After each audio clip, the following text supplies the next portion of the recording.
Welcome back to the EPS podcast, where everything is a primary source. I am Eric Paul, and today I am joined by Brian Greenfield, PhD, author and historian, author of the book Out of the Attic, Inventing Antiques in New England. And I'm so glad to have you as part of this podcast for several reasons. First, this is a brand new thing for me. Usually I'm looking at primary sources as things that have already happened or have been produced years ago. Today, I'm going to be talking about something that hasn't happened yet. And it's this weekend coming up in Hartford, which is your backyard. They're going to have the first ever 90s Con. And it's a gathering of all things, predominantly television stars and things, all things 90s. And we're going to, so that's a first. I'm looking ahead to something, but I'm also going to be doing something where, and that's why I'm so glad to have you on with me. We're going to be comparing and contrasting 90s Con and what it represents with another time period, something that Dr. Greenfield is quite the expert on. That's colonial revivalism. So does the connection speak to you right away when we look at the cast of Full House and Family Matters are going to be appearing and signing autographs? Does that sound colonial revival to you? Teapots with George Washington's head on them. It totally makes sense to me. So this is absolutely a first. No one has ever wanted to talk to me about 90s Con before. And I didn't know it until just a few moments ago, because I was just double checking. Like it was my wife that brought it up to me a few weeks ago. She's like, "Hey, 90s Con," and she started listing off all the people that are going to be there. And I didn't know it was the very first of its kind. That's how it's being marketed, is they're saying this is the very first 90s Con. And I guess that's true. I mean, I can't refute it. But as far as having some kind of collective nostalgia, let's all reminisce together kind of thing, that's actually not that new in our country and our society and our culture. It seems to be something that kind of repeats itself. I would say absolutely not that new in that sense, though. As a primary source, I think different moments will tell us different things about the world at that moment. But at the same time, I think that the colonial revival, which I became fascinated by because of working in a lot of historic house museums, which were founded in this time period, was a period in the late 19th and early 20th century where there was just this big enthusiasm for the early American past. So not the 90s, but maybe the 1690s, 1790s, probably, that early period of American history. And it expressed itself in lots of different ways, from decorating styles to architecture styles to consumer goods that you could purchase, replications of early American furniture and decorative arts pieces. It manifested itself in the founding of genealogical societies like the Daughters of the American Revolution or the Colonial Dames or the Sons of American Revolution. People dressed in so-called colonial clothing, held parties. So there were an awful lot of ways in which people expressed interest and enthusiasm for this early American past, in the same way that, maybe there's lots of ways that people express enthusiasm for the 90s. Yeah. The Friends seems to be very important in that.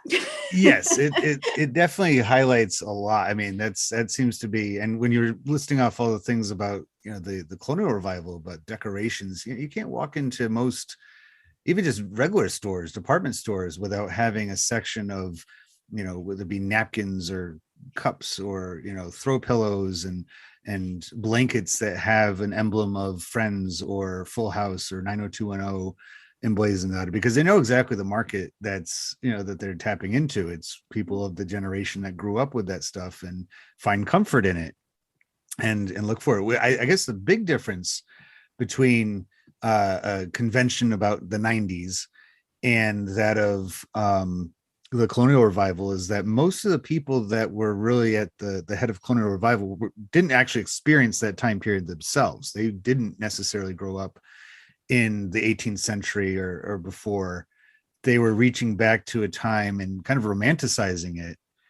And that's not to say that people in 2022 don't romanticize the 90s, but the difference is that we did experience it. And I think that's why we have that kind of hold it up on the pedestal. So I think you're right about that. I mean, they didn't experience it, but it also, I think, is important to say that it wasn't so different distance, right?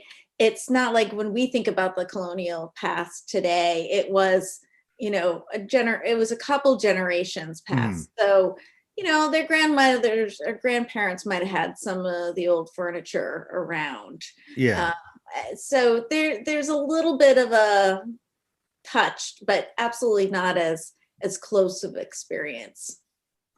I think about the colonial revival. A lot of times people just kind of think of it as an architectural movement. So I'm glad that you cleared it up, that it was something that you might find somebody dressed in a costume or doing a reenactment and of various major events in colonial history in particular. Looking ahead to this weekend, it starts on Friday and goes through Sunday in Hartford. They're going to have celebrities, a lot of them TV celebrities, people who appeared. It seems like ABC's TGI Fridays is pretty well represented with Full House and Family Matters. And I think Boy Meets World was on Friday nights. I can't remember, but they have props from the shows. They have photo opportunities with the couch from Friends. I'm excited. I'm going to this. I'm really excited about it because as you know, I'll mention a few times, I'm sure, that I am highly nostalgic for the 90s. I have such a special spot in my, and it's so funny because it was not a calm time period. It was certainly not something that was, full of, but as a kid in that era, it was for me. So, they have the video games. They're going to have a video game tournament. They're going to have panel questioning. They're going to have a cosplay. So that's where, when I saw that with the cosplay costume contest where you can dress as characters or just be a 90s person. My son, who he was born in 2015, he's being raised as a 90s kid because his parents are. He's going to be going as Jack Dawson from Titanic. So it's like he's going to be representing somebody who grew up, 1912 colonial revival era, but was brought back to life or brought to life because Jack Dawson's not a real person in 1997 with a movie to There's go a to lot of layers of history it's there. so meta. Whoa. It's so much. So so that's where I see the direct comparison of just like, let's parade around as if we are still in the 90s or a character that everyone knows from the 90s. And so the materials, I think a lot of people in this age of cons, there's so many of them, kind of have this idea of it being unique just to the modern era, that, this is a 21st century thing. But you go all the way back to the Romans, and they were doing reenactments in the arena. They were, portraying all sorts of, historic events for them. And it was, it's not something super unique to us at all. Even the colonial revival in the late, I guess some of the earliest manifestations of it that we see were in some of the early international exhibitions. The Centennial Exhibition of 1876 in Philadelphia had a replica of a colonial house, right? And served, were women dressed up in colonial outfits and served supposedly colonial food and had artifacts just like the Friends couch almost, except maybe it was a clock owned by Israel Putnam or something like that, but and if they had a cell phone, they would have given you, you could have taken a selfie with it, but that's sort of the same idea of bringing together some artifacts. So colonial revivalism, that seems to have spanned a pretty lengthy time period, right? We're talking, in one of the essays I read of yours, it mentioned, you said the centennial 1876 seems to be when it emerged. When did it kind of fade away? Did it go away 20th century? Like, it's hard to say, right? Because it continues to persist in many ways, and it has its moments of coming back too. But I would say that, the sort of strong period where there was a lot of interest in commercialization easily goes through the 1930s. And, some of the work even, as I think about during the Depression, the work of the Federal Writers Projects, to document American history, was playing on some of those colonial themes and collecting and documenting colonial buildings and things like that. But I do think, it was also very malleable, right? It was a sort of broadly conceived time period that was also very malleable. There were parts where there was a lot of interest in rugged Puritans, and furniture that was turned furniture and very sort of medievally looking, to periods where sort of more elegant early federal furniture was popular, that then kind of provided an antidote to the Victorian fussiness in interior design, and then helped move to modern streamlined designs too. So it even, in some ways, as it looked to the past, it was also bringing people to some modern sensibilities also. So changeable, which, I think you do so much with popular culture. Popular culture is so rich like that, right? That it can be morphed into different meanings for different audiences, especially as things are commercialized and commodified. The more audiences that you can appeal to, the more people who find their ways to find something at 90s Con that appeals to them, the more money you make, right? So that audience breadth was big for the colonial revival too. And the fact that it lasted as long as it did in so many different ways, I mean, it went beyond the Second World War. I mean, the way that particular conflict changed the world with the atomic age, and the fact that all cities could be destroyed the exact same way. So why would they be built differently? Why would they look different? And, really kind of brings in that urban renewal, which I think if there's going to be a second wave of colonial revivalism, it would be the 50s and the 60s, with, when all of these old buildings are being threatened that have historic value of some way. Either somebody very famous lived there, or maybe they just have stood the test of time pretty well, comparatively, even if nobody famous lived there. Like, let's preserve it. Let's not let it be destroyed. We can learn something from this. And I think that if there is another wave of colonial revivalism, it seems like mid to late 20th century, there seems to be more of an emphasis on a more realistic view of the past, and less about, because a lot of those early ones in the 1870s and early 19th century, we're talking kind of, they would fall into the category of being kind of hokey, right? Like the way that they really kind of dressed up the time period as being, I mean, that's where we get the images so often of things like Betsy Ross with, like a giant bonnet on her head, and, with the flag draping off her leg as she's sewing the last star on there, and everything. It seems to come from the late 19th century, whereas by the time you get to the bicentennial, it seems to be, more of a, okay, we have a more realistic approach to this. That focus on accuracy evolves over time also, and is tied to some degree to the antique market, for which accuracy and authenticity was a good way to raise values and prices, as opposed to the moment where you could just sell fakes or forgeries, right? So the ideas about authenticity could be attached to value. And also the professionalization of fields like preservation and archaeology gave this kind of a new platform too, that it didn't have in the turn of the century.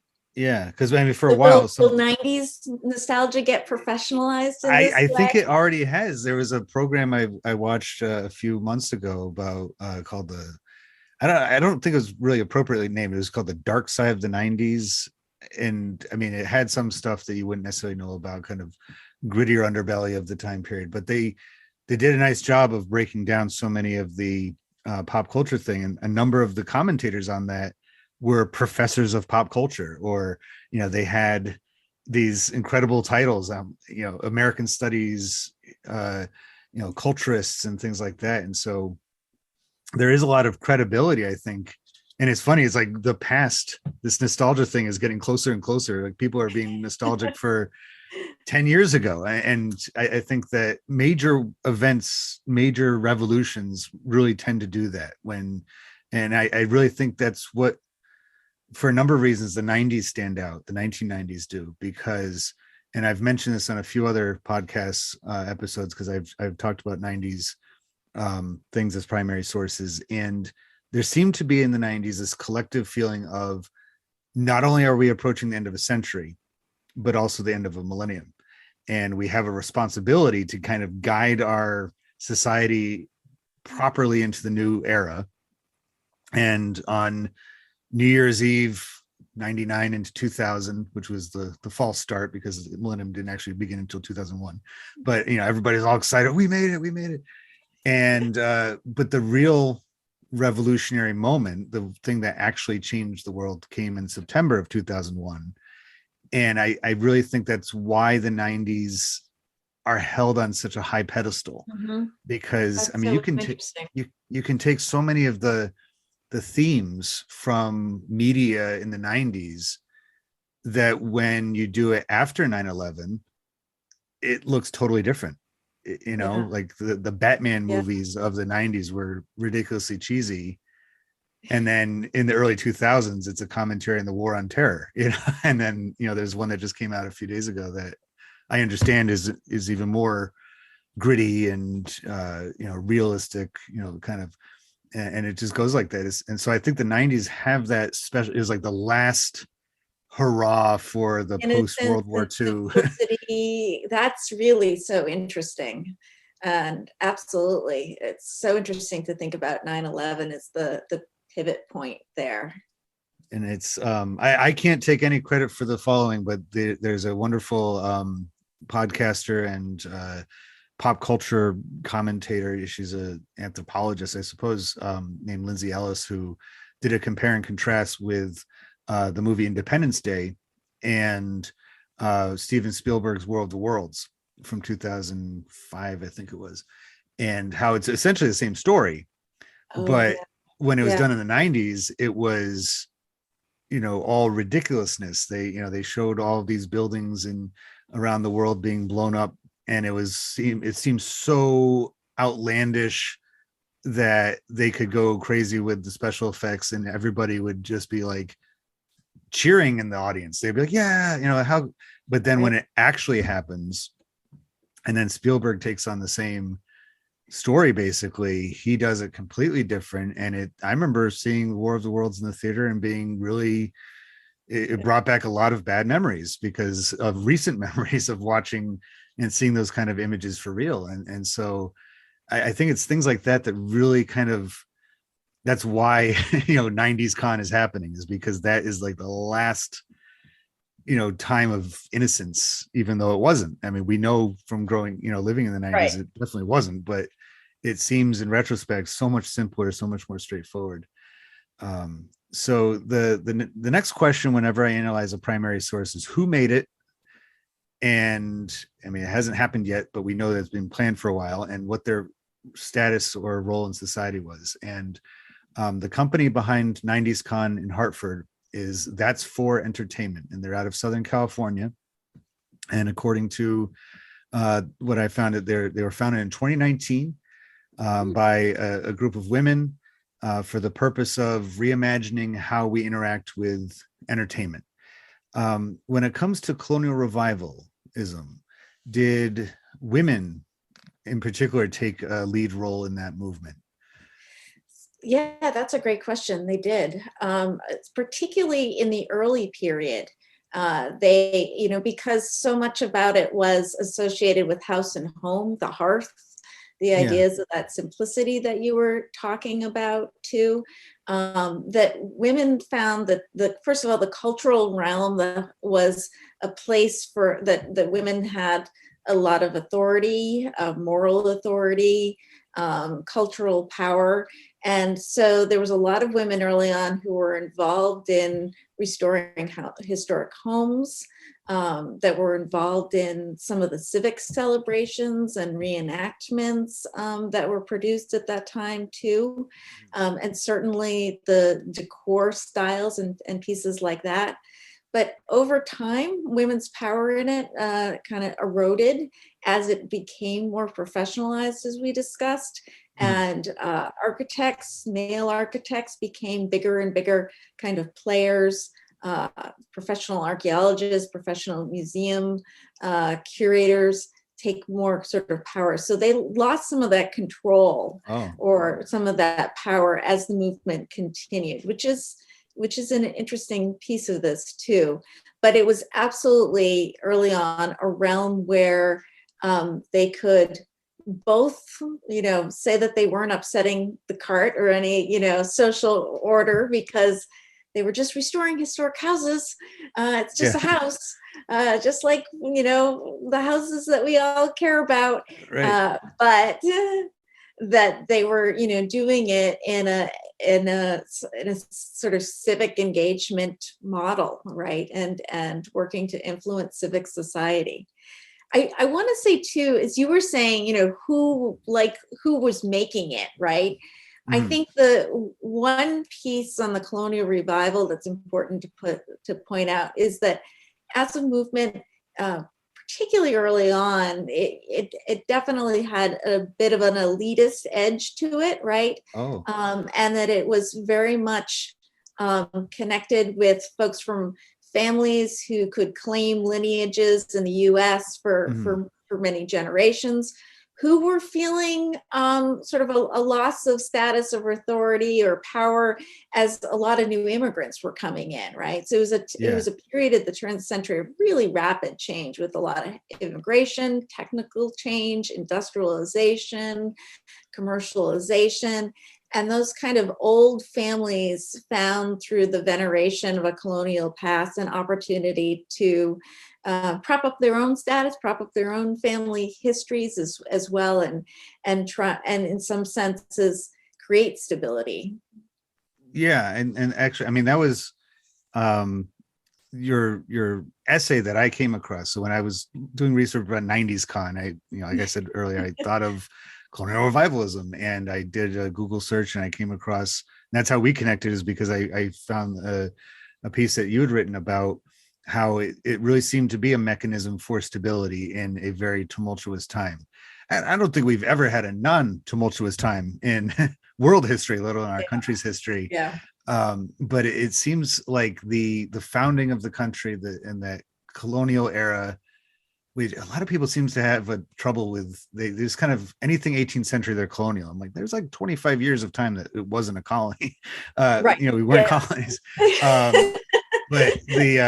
that whole 18th century motif and the figures from it, I think like throughout the 19th century, they were just borrowed from and gravitated to. I mean, you think about with Seneca Falls Convention, the Declaration of Sentiments, the reason why the women wrote that in the manner they did is because they knew everybody knew the Declaration of Independence word for word. And so it would resonate that much more if they just took those words, and if they had something brand new, 100% their own, it wouldn't have made as quite of an impact on it. And then throughout the Civil War, you see both North and South using imagery and names. And I mean, think about the Confederate States seal has George Washington in the middle.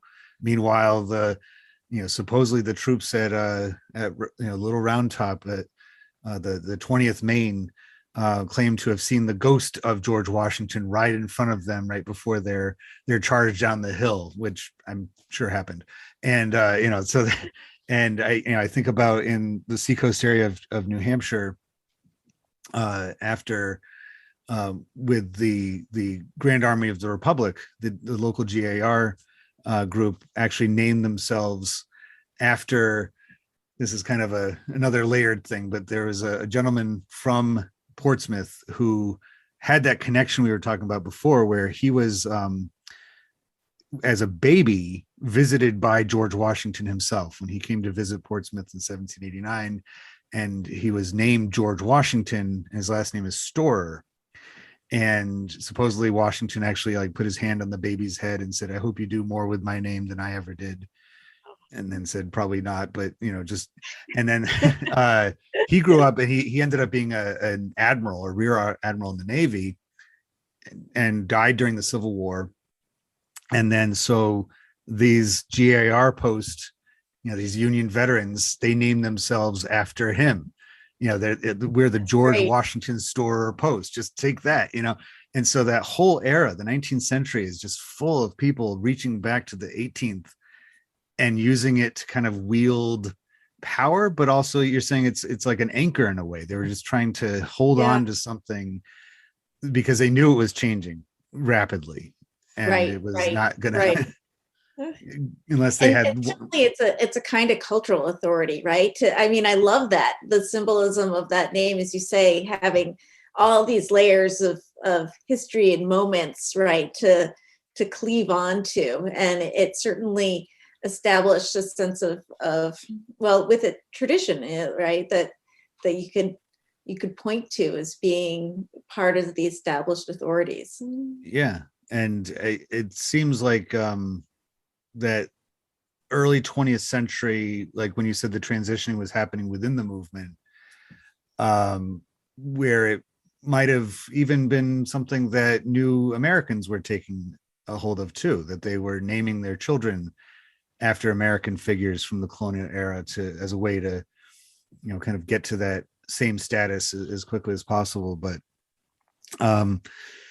bring it to 90s Con, which it is similar, but it's obviously different. I don't see it as being any kind of, it seems a lot more universal. It's not being claimed, but that being said, everybody experienced the 90s differently. I watched a lot of these shows, especially in the early part of the 90s when I was a kid, and we weren't really watching MTV, quite yet. I didn't get into that stuff until later on. I have a very profound, kind of like nice memory of Friday equaled pizza, from Little Caesars or Domino's, and my family, we'd all gather around. We watched the lineup on ABC, Perfect Strangers, followed by Full House, and Family Matters was in there. And then they'd always try some show off in the last slot. And then 2020 would come on with Hugh Downs and Barbara Walters. And,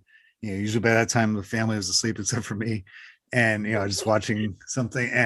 And it's like such a, that welcome to the weekend. And then the next day you wake up and it's, the weekly top 40s on the radio, and you're, going about, and there's just something, obviously nobody else can experience that. Like my son, he'll never know that. As much as I try, I can give him the same toys. I can, raise him watching the same movies that I did and everything, but he wasn't actually there. It's all fabricated. It's not real. But we just have such a connection to it. And when the next question on here is, why did they make it and why are they making it? And same thing. It's all about this collective nostalgia that, people, the children of the 80s and 90s really have such a great, it makes them feel safe, secure, stable, non-threatening. It's everybody's childhood. And it's funny because in the 90s, there was movies and TV shows like The Wonder Years, which was set in the late 60s, early 70s, or Now and Then, which is very overlooked, but it's a great movie. It's, about girls in 1970, and they're now in the 90s as adults, and they're looking back. And my wife, who she actually wrote a whole paper in grad school about nostalgia in the 90s for the 70s, did a nice job of, saying how, it was her parents' generation being able to kind of show the younger generation, this is how we did things. And I think 90s Con is along those same lines too. They have a whole section of the weekend for kids, to, show how much they're connected to the 90s. Why do you think with colonial revivalism, was that a way to kind of teach something to the younger people? Because I feel like the 19th century is well overlooked as far as, people always think of the 20th century as the most rapid and, with technological. But if you think about comparing 1800 to 1900, yeah, it's two totally different worlds. I mean, was that the reason behind colonial revivalism, was to try to teach the younger generation, look, you have it pretty good? I think one difference, I don't have a lot of examples of teaching the younger generation in that same sense, though I'm so interested in what you're saying about 90s Con. So I'm really interested when you get back to hear your report on who is there. But, one thing that struck me before, you were talking about even, immigrants becoming part of this colonial revival.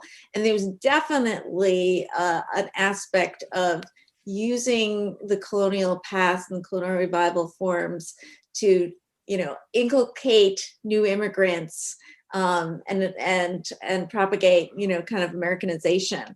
And I can think of, some of these big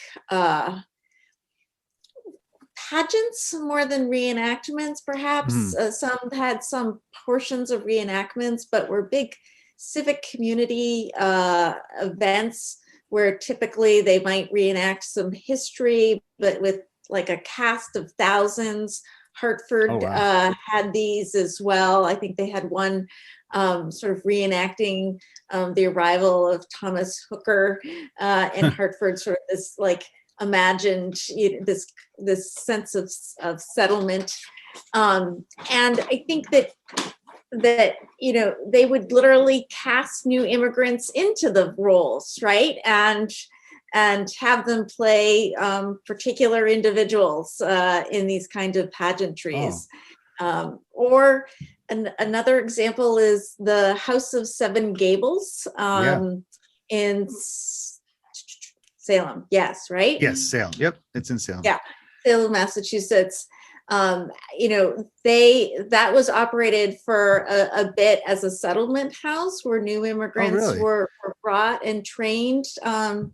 Historian Thomas Denenberg has written about the House of Seven Gables in that regard, and they were trained in woodworking skills and things like that to prepare them to, and the idea was sort of like that the house, being in the house, was going to like inculcate, good American values and that sort of thing. So there was this sense of passing on, and inculcating specific values associated with it, very definitely. And of all places, I mean, Salem, that is one place that has, in just the last couple of years, or well, maybe a little bit longer, I guess ever since the Salem Witch Museum has opened up, has been just dominated by witch history. Whereas there was a period in where they in the 1920s, 1930s, Salem was trying, didn't want to talk about the witch not stuff at all. And they were doing these, there was an early version of kind of Plymouth Plantation, an early sort of settlement village that was a museum there. And it was tied to one of these pageant reenactments. And there was a parade associated with it. And that every immigrant group had, a part of the parade as well to connect. So definitely they were working the early American past at that moment. But now it's all witches. That's all it is. And it's I like going to Salem, but I steer clear of it in October because it's now become like the home of Halloween in America. And it's like, no, there's actually more to it than that. Like, let's go to the Peabody Essex Museum and you'll see. Which is an interesting comparison, I think, 90s Con too, right? Like that colonial revival, there's a lot of kind of appeals to civic order or authority, but both Salem as the home of Halloween and 90s con to me seem to have a lot more kitsch to them, right? That the weird is, or and incidentally, one of the big highlights of 90s con is a reunion of the Hocus Pocus cast members, which that movie did have a hand in. And now people go to Salem for Hocus Pocus tours because that movie has become such a cult hit thanks to VHS and DVD. It didn't perform well in the theater, but afterwards it came out on VHS, it has a huge following, my family included. And you can go to Salem and go to the places that were in the movie, and you realize by going to these places that were in the movie, you're also in a historic, like something that actually has some value beyond 1992. It's so funny how cyclical it kind of is, and how and reinvention, that these pasts are useful to different generations in different ways, and the more kind of malleable they can be, right? Sort of the longer currency they have. It's like I can't think of a lot of them off the top of my head, but I feel like the 90s actually did have it was almost avoiding colonial history. Like you think about whenever a movie's made about history, any time period, any place, it always says more about the people who make that movie than it does, and their values, than it does about the time period they're trying to cover. And so it's like, nothing leaps to my mind as far as 1990s and colonial history. But then right after September 11th, you have this reemergence of patriotism and a desire to reevaluate the founding of the country and the Revolutionary War. And movies like The Patriot come out, and the John Adams miniseries on HBO was early 2000s, and seems to try to, that more than The Patriot, really went for realism. Like they wanted to make it seem like you were there, like they used the steady cam, it's bouncing all over the place, funny camera angles to make it look like you were actually in Boston in 1770 with John Adams and company and stuff like that. So I think 90s con is getting quite the treatment right now as far as its place in the pantheon of history and stuff. So the next question is, where was it made? And it hasn't, again, been made yet. And this is curious to me, and some of the press that I've been looking at for 90s con even kind of hinted at this with, look out Hartford, like, it's going to be in Hartford, Connecticut, and nothing against Hartford. As I said before we recorded, I have a deep family history with Hartford. A lot of my father's family line starts, comes over from Denmark in the early 20th century and settled in and around Hartford.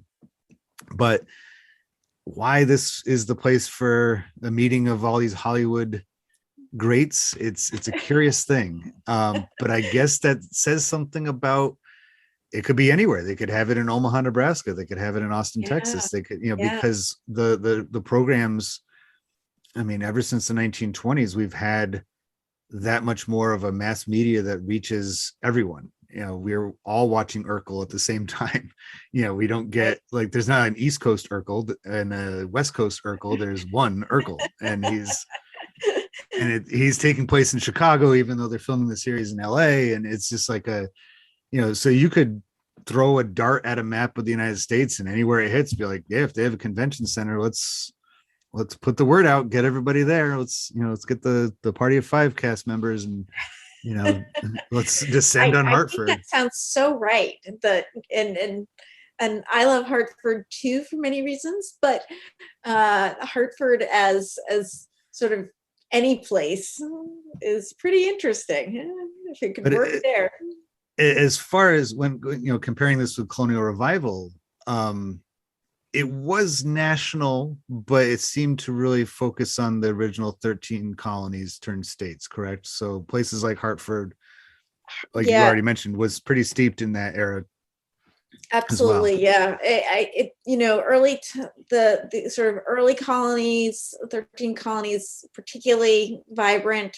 But then there was moments of export, of museums and acquisitions of early American furniture and things like that, to establish, so that every different places. I think of the collector Imahog in Texas that was collected a lot of early American furnishings, because it was important for Texas to show its connection to that past. So not sort of the spread as quickly, but it also, there were ways in which I think New England and the Mid-Atlantic mined early American antiques and furniture from the South, and then retailed them as in New England and Mid-Atlantic colonial or antique shops, and kind of was able to increase its storage of connection to the colonial past in doing that. So the regionalism is different and a little more complicated.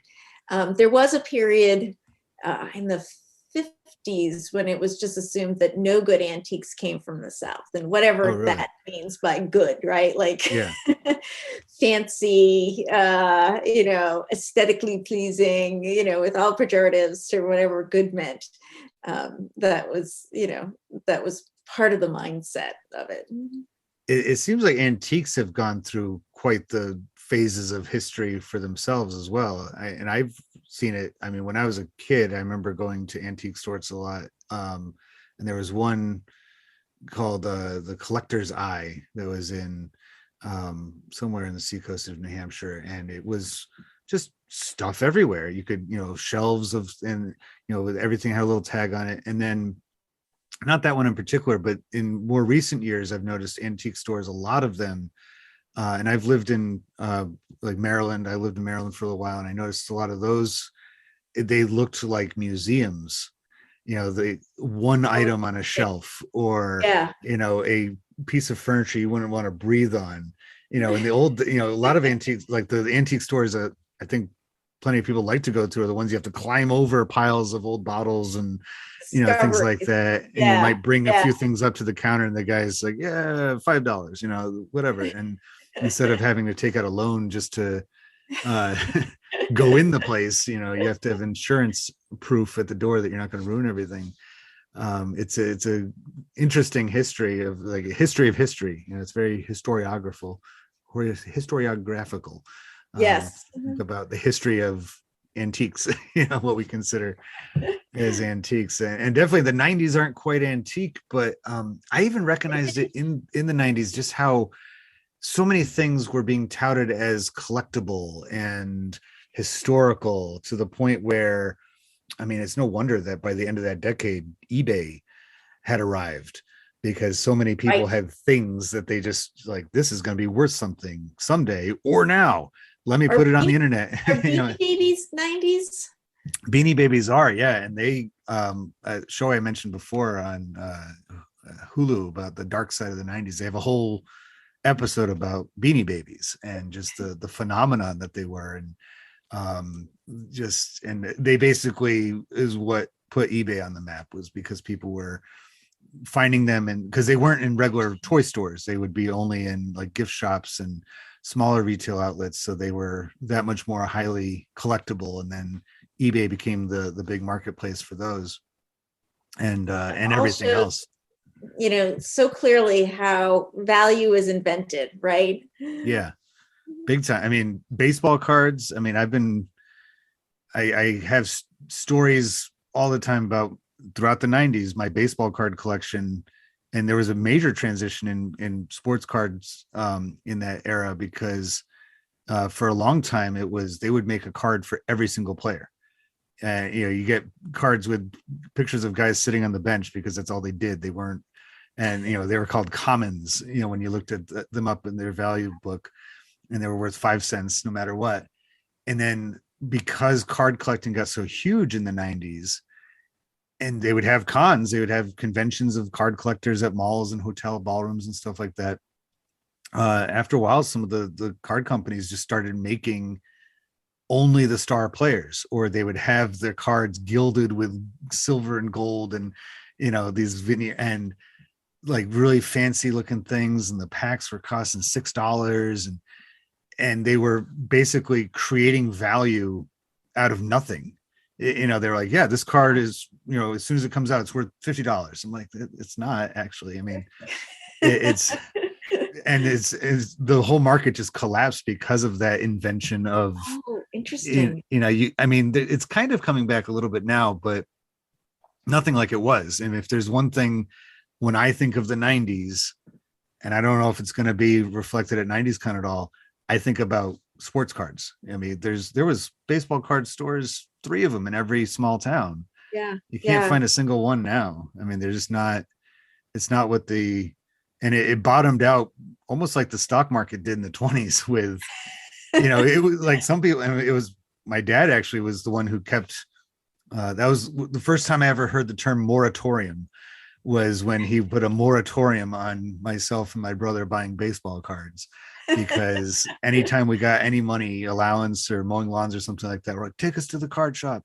And we kept saying, this card is worth X amount. And he said, no, it's not worth anything unless somebody gives you that much for it. I'm like, no, it says right here, it says $35 right here. And he's like, no, unless you actually get that money for it, it's not worth a thing. It's just a guy's picture on a piece of cardboard. And when he was a kid, they would take ball cards and put them inside the spokes of their bikes to make them sound like motorcycles. Yeah, right, and right. That's part of the reason why those ones are so valuable, because there's so few of them that made it through, the 50s and 60s. But that's, for 90s, for me, I'm like, yeah, baseball card collecting. Well, and I'll be interested to hear if there's any sports cards yeah, or memorabilia. I mean, that is a curious thing about the lineup when I'm looking at the everybody that's at this convention. It's like I said before, it's predominantly television. And to me, I mean, that's not a bad thing, because TV was, a big part of the 1990s. It was, this is definitely well into the cable age. So TV was highly competitive. There's a lot of stuff going on there, but it's origins of the internet. So there wasn't much else to do. There wasn't any other screens. Is either, if you had a TV screen, it was video games, cable TV, or VHS tape was in there. It wasn't other screens to compete with. But yeah, the lineup that they have set up for Friday, Saturday, and Sundays, predominantly TV and a few film actors. And so I think it really speaks to not only the ideas and behavior that they're conveying, is like, this is one thing we can all agree on. You might have listened to this kind of music, right, or gone to, but this was what was on primetime TV, and we all, and because of that, the intended audience, I think, is maybe some Gen X, but I feel like, if we could do the cutoff of Generation X as being 1981, that's the youngest of the Gen Xers. Right. I don't think that a lot of the Generation X would be interested in, they weren't watching Full House. They weren't watching Family Matters. They, on a Friday night, they were out at the bar.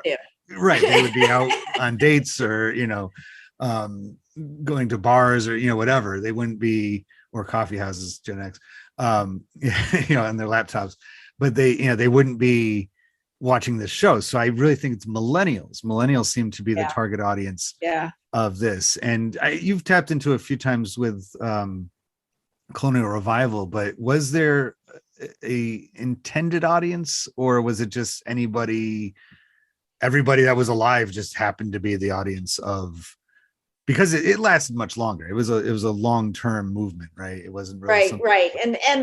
And so I think, generational differences, class differences, certainly there was absolutely a piece of it that was white, established, elite families as as sort of an important contingency.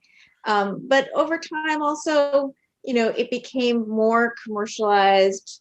more middle class. When you were talking about the 1950s, I was thinking too about, all the housing that was built at that period, and those, the small colonial houses, which were kind of the entry middle class house of the 50s.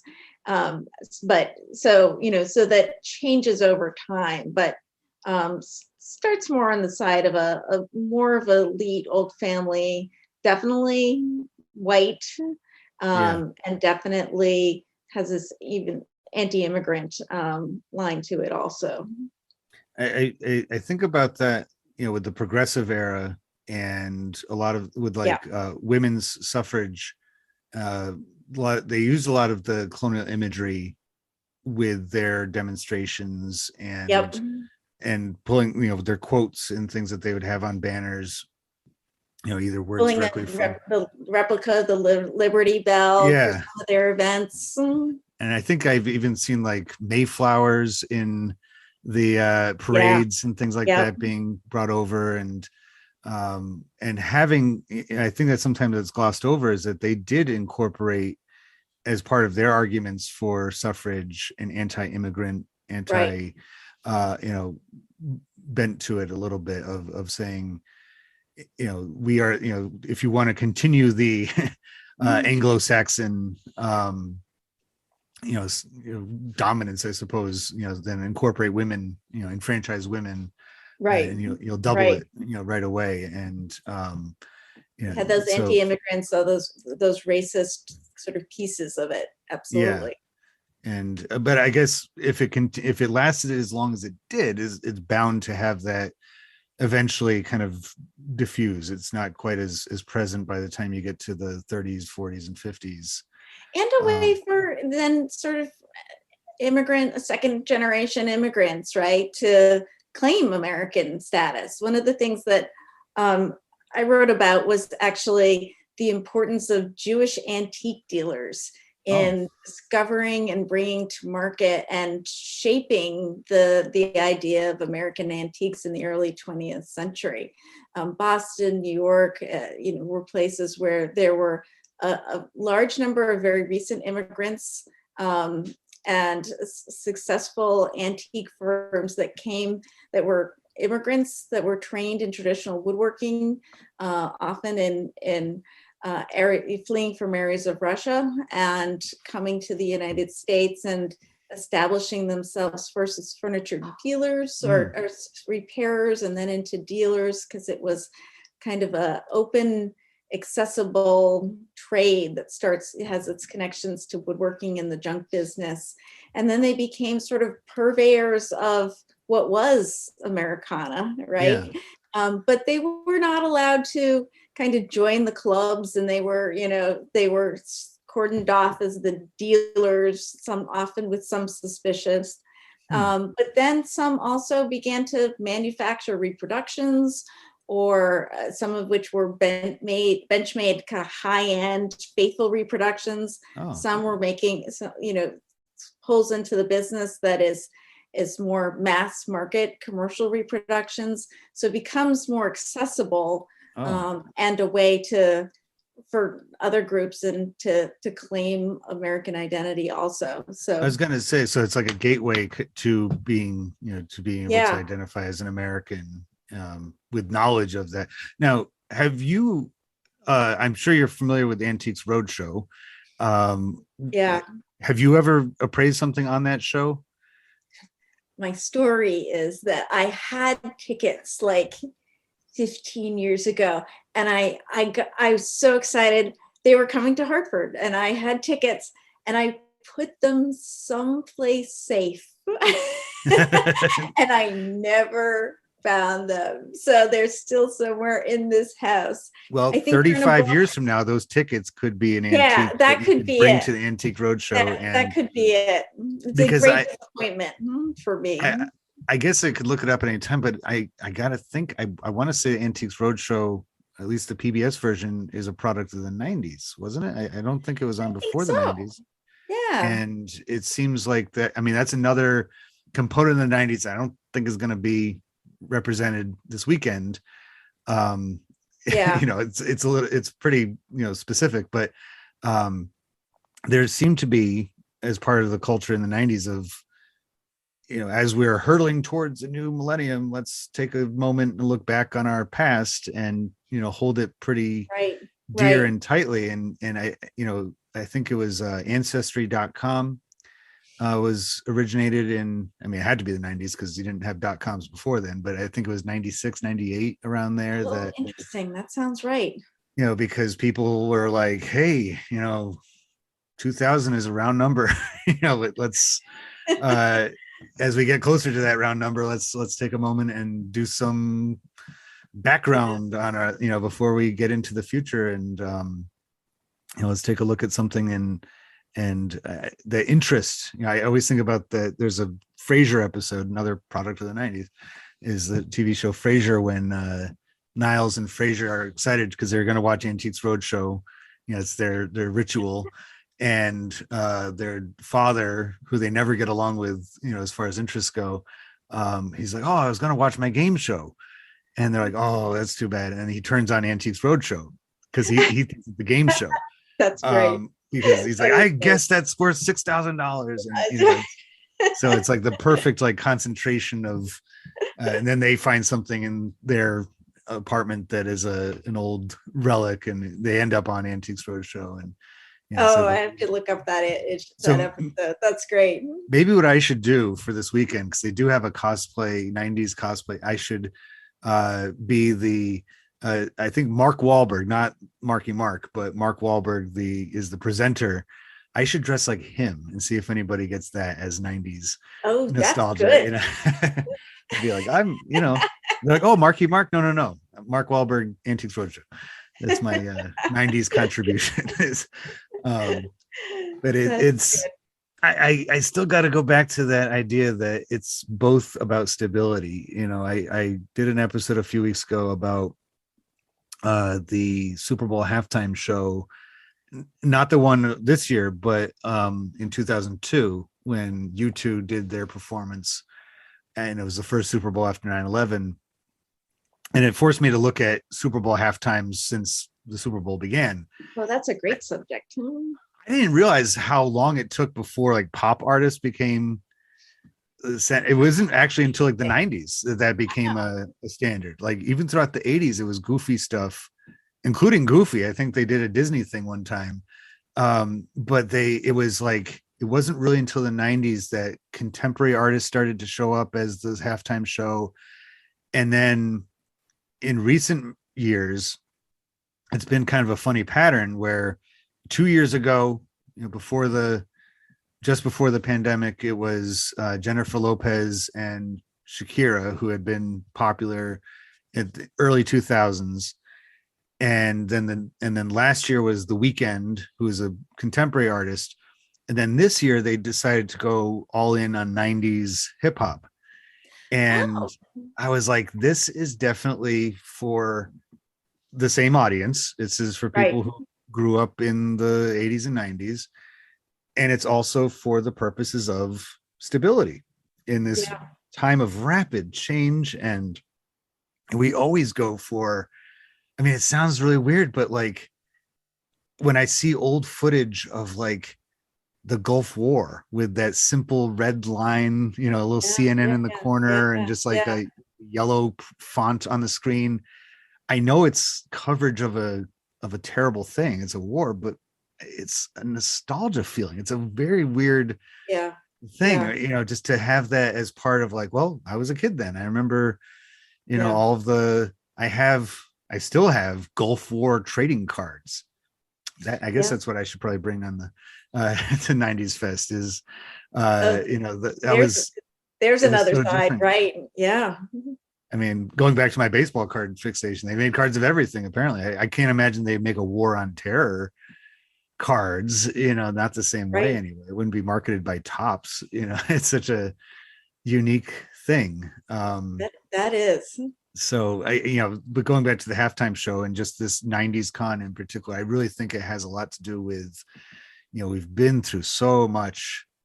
I mean, it's always true, but in, something that our entire society was not really wanting, nobody wanted to deal with COVID, and have all that stuff. And, we're such an instant gratification culture that we're like, come on, just, let's get back to normal. Let's get, and having, these rap artists doing, basically like performing their videos, like the whole, did you see the halftime show this year? Because like they set up the whole center of the football field to look like pieces of their music videos. And so when they did the song, it would kind of looked like their videos from the 90s. Oh, that's interesting. So not even sort of contemporary reimagining. I mean, they really went like, is just like what you were saying with, reenacting the landing of Thomas Hooker. It was like, we're going to reenact, a video that you could just go on YouTube and look up right now if you really wanted to, but we're going to put it on, just kind of give you that like psychological, like leap back in time. And it was funny because my wife and I was not ever really a huge fan of hip hop. It was just kind of like on around, I wasn't really into that. But whenever I had MTV on, it was there. And whenever I'd be walking around, I'd hear it and stuff. And so I had that reaction too. We like turned the music up. We're like, oh yeah, like we can forget about all the 2022 stuff for half an hour and go back to a perceived simpler time. And I think the people 100 years ago were doing the exact same thing. Yeah. They were just saying, we're romanticizing. I mean, you can imagine actually living in the 1770s was no picnic, with the, one epidemic after another, smallpox and, not knowing if at any moment, if you live in a sovereign country or if you're still part of a global empire and what that means. And it's just like, why would you want to like bring that back up again? But it's so the last thing that comes up is, is it prescriptive or descriptive? And this is, I think 90s con is highly prescriptive. There's something specific that you're meant to do with it, and it's to go and meet with and take selfies with and get autographs with the people that we grew up seeing on TV or over and over again, depending on if we had VHS of them or not. And they kind of in some cases feel like family members. You get to meet for the first time. And one of the things I if I get a chance to talk to any of the sitcom cast members, I'm like, you're one of the few people on this planet that saw those episodes from that perspective. The rest of us saw it from, one of three cameras, but you got to see it, from some totally different way. And that's so unique because, the way that we digest media and consume media is, it's not like 100 plus years ago with vaudeville, where it would be a slightly different show every night, or depending on where you were in the theater, you would see it from a different angle, where it's like, no, we've all saw, Carl Winslow yelling at Steve Urkel from the same exact angle, except for those two actors. They saw it differently, but I don't. Well, it's interesting to say that, the focus on 90s con is this TV and media piece, because it is one of the feelings of why today is so complicated is our media, and that we all consume so many different kinds of media, and that we can be in our own little media bubbles and not have that sense of shared experience with others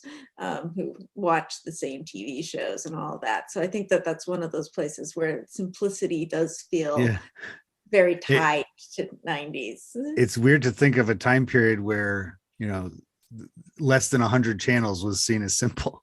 Like, oh yeah, you guys only had 63 channels, like that was so simple back then. But you're absolutely right about that. I mean, we have so much, it's like just media overload. And so I think that's just one more reason why 2022 of all times that you're going to have a 90s con of, like, remember when cell phones were rare?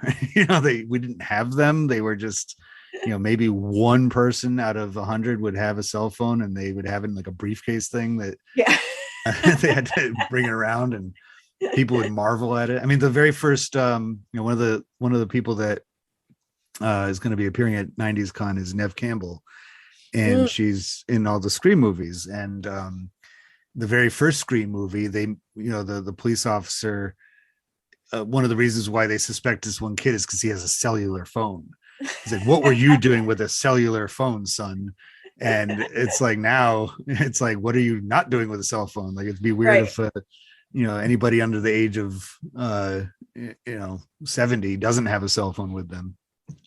It's an interesting thing. But was Colonial Revival pretty, I mean, it was trying to be descriptive, right? I mean, they were trying really hard to simply just recreate, but by doing so, they were hoping that people would get a particular feeling or emotion out of it, right? Yeah, I think so. I think that, it's deceptive in its descriptiveness. There was collecting in museums and attempts and lots of documentation. But I do think that overall, I would stick it into that prescriptive category, in the way that it connected to really kind of a traditional structure, right? This sort of stability and tradition. And it was, and by doing so, created that many more traditions. I'd be curious to think about the memorials and the monuments and the holidays and the traditions in general that came from that we still practice. Right. And I remember seeing a chart one time of Revolutionary War monuments and memorials and when they were made. Yep. And there's like nothing for most of, because it wasn't part of the culture of 18th century Americans to commemorate themselves that way. They just didn't see it, that even military uniforms were intentionally super simple, just like a simple star sewn onto your breast to indicate that you were a commander, and it was meant to be humble and simple. But then you get to the end of the 19th century and monuments and memorials are going everywhere. There's statues all over the place. Everybody's wanting to connect themselves to it. And like that colonial competition was, and I think that's one of the things that really kind of broke the spirit of a lot of people at the turn of the last century, or into the 20th century, is that with 1898, here's the country getting into the colonial mix and claiming colonies, and like, wait a minute, like we came from that. We're not supposed to, if we'll help, we should help Cuba with its independence movement. We should help the Philippines, but then be gone, not hang around and claim them as, because then that we are not learning lessons from. Yeah, I would say that the Colonial Revival didn't do a lot of introspection on world power structures and the problems of colonialism. And I think that's partly, as you were saying too, that colonial was sort of a term for an early American past, but less specific about what it meant for governing functions. Yeah. But the memorialization piece is really tremendously interesting. You'll need to do another show on that too. I believe me. I love talking memorials and monuments. I did an episode a few episodes ago about one in Milford, New Hampshire, that was put up in 1930 to a Civil War nurse, and it was, you'll have to take a listen to it, because it was like I didn't expect to do one on it, but there was a very odd, basically the woman who it's memorializing, her father had put a very strange grave in the graveyard to his wife, who was still alive, but it was like this whole like diatribe against the local Baptist ministry who claimed they had murdered her, even though she was still alive. And then she did pass away a few years later. And then, so like, this was like a tourist attraction. People were coming to see this like rambling, weird thing. and it was the Women's Relief Corps, the auxiliary to the GAR, who in 1930 put this plaque on this giant piece of granite, like right in front of the headstone, the weird headstone, with this like almost encyclopedia entry kind of explanation of his daughter's heroics during the Civil War, as like don't like, we're just making sure to set the record straight here. So like, if you come to see this thing, you're going to get a better story, one that we want you to have, instead of this guy apparently losing his mind about that's prescriptive. It was like, this is what you're going to do. And like monuments in general, and just how we memorialize is very, it tells us more about those who make the monuments than it does who they're memorializing. And Colonial Revival definitely was like, let's make this to like the Benedict Arnold boot out in Saratoga, where it's the nameless major. They don't put his name on there because he's a traitor, but they still have to his own time period wouldn't memorialize at all. They would like, let's plant a tree, let's not do that. But 90s con. Before we close, tell me what's going to be what's your go-to event that you're seeking out at 90s con? I want to see, so they're going to have a Mrs. Doubtfire panel, which, as a huge Robin Williams fan, I'm looking forward to hearing about that. And the Full House, I guess it's their first reunion since Bob Saget passed away. Oh yeah. So they're going to be the closing event for Saturday. But I actually, so a lot of all the celebrities, they, you have to pay to get autographs, pay to get photographs and things like that. And so my wife and I were like, well, we only have so much money, so we can only go to so many people. And we keep going back and forth and like who we want to talk to and who we want to see.